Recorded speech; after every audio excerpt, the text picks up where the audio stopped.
Hello, everybody. My name is Sheila Jacobs, and many people were curious about some of the background behind the 8 video clips that we posted last month in reaction to the fake interpreter fiasco in South Africa during Nelson Mandela's memorial services, which was about December 10th.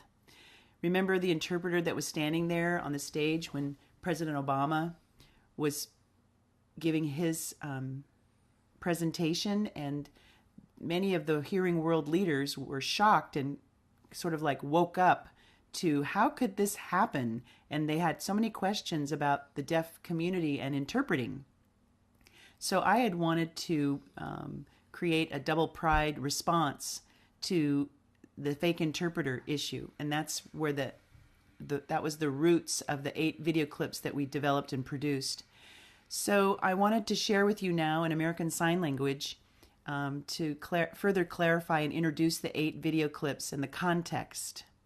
So I noticed that other people were taking the opportunity to try to respond with their take on the fake interpreter. There was a VRS, a video relay service company, that decided to actually interpret in American Sign Language all of the tributes on that stage that day, since there was not access during the actual event.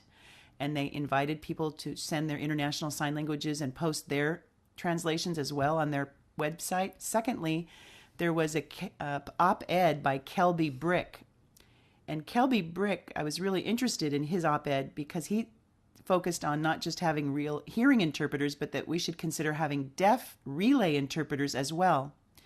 So one of the points that I wanted to make in my response is this idea that Nelson Mandela helped free South Africa from apartheid after being imprisoned for 27 years. And apartheid is a system of discrimination.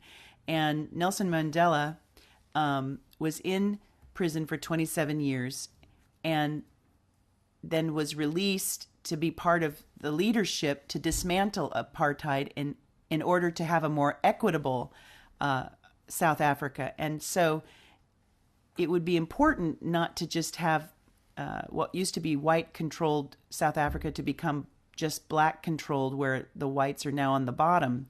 But they were working on how to have a more equitable South Africa where everybody is on an equal footing with whatever race you're part of.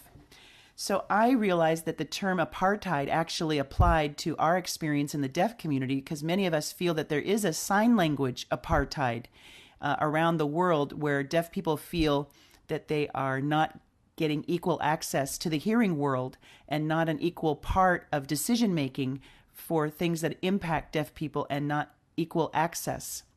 So secondly, I also brought up a second point, that it's not only the issue of having interpreters and having real interpreters, but in my mind, it's important that we have real interpreters that help develop a bridge between hearing global leaders who seem to have forgotten that there are deaf global leaders, so that we can have leadership that's more double pride leadership, for example, bringing together deaf and hearing leaders to help impact and have more success in deaf education, and how to help families learn sign language, and how to have more equality between deaf and hearing worlds. So what happened is, I grew up in Oakland, and I'd been involved with the NAACP chapter in Oakland starting last summer and through the fall, and I'd been really interested in talking to them about ways to improve both deaf education and hearing education in the city of Oakland.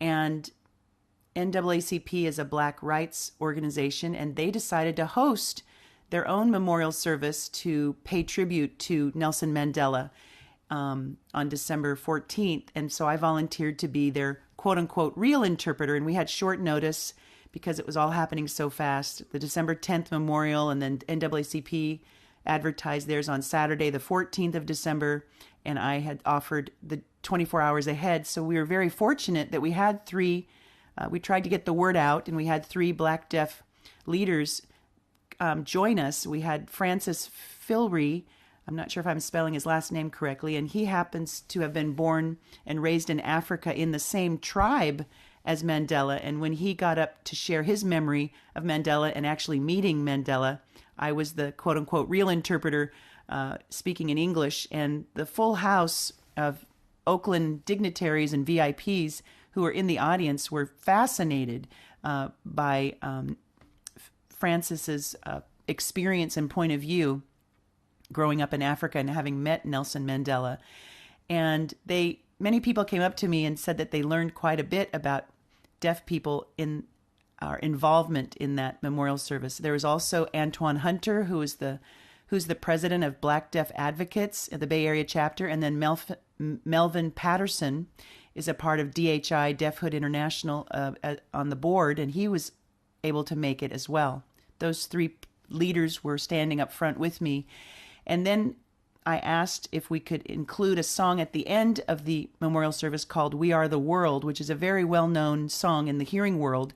But it's interesting that they didn't include any sign language in that song. So I thought it would be, would make the point, drive the point home to let's see if we can teach the audience how to sign this song, We Are the World. And we got a lot of very positive response because they felt like it was the first opportunity that they'd ever been invited and encouraged to sign in any way.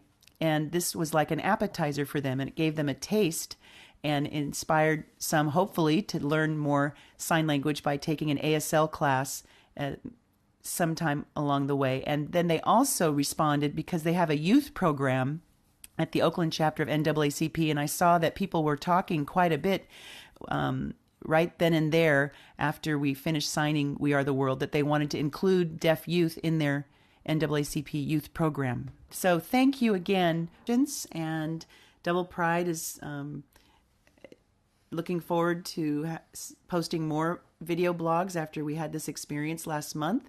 I've noticed that since about 2006, we've been able to see more vlogs of sign language from so many different vloggers, and thank you for your feedback about how we can improve our vlogs, and that's why we wanted to share this ASL vlog.